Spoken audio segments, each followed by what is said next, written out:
Many people collect things. I collect cookie jars, vintage watches, and pop-up books. This one is an adaptation of Alice in Wonderland. Here's Alice meeting the Queen of Hearts. But there's a difference between the kind of collecting I do, which is really a hobby, and people who collect as an investment. I talked with a bunch of them for a recent story that I did for the Forbes magazine annual investment guide. In the course of reporting that story, I spoke with Bill Sloan. He's a urologist in Los Angeles who owns $12 million worth of violins that he bought for $400,000 and $300,000 apiece in the early 1980s. He got a bank loan from a Toledo bank for those violins, and he paid it back in 10 years. So his investment has really appreciated. So what can you do to collect like an investor rather than a hobbyist?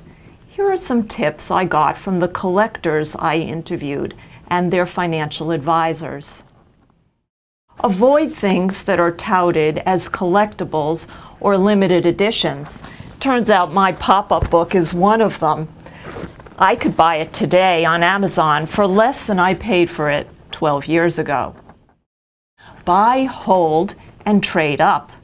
I interviewed an investment banker who owns 100 high-end watches that he keeps in a vault and rotates a few at a time into his wardrobe.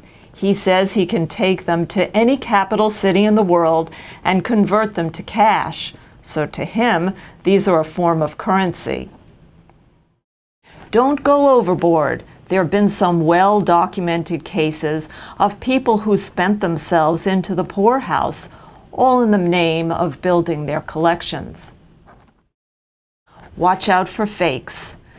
The best thing to do is to become an expert in the item that you're collecting, and the best people to learn from are people who don't have an interest in selling you something. That means other collectors rather than dealers. If you can't do that, find someone you trust to advise you on your purchases. With these things in mind, go out there and have some fun. I think of Bill Sloan. He knows he could sell his violins and pay for a handsome retirement, but he wouldn't dream of it. At age 70, he's still doing operations and having too much fun hobnobbing with the concert masters who borrow his violins.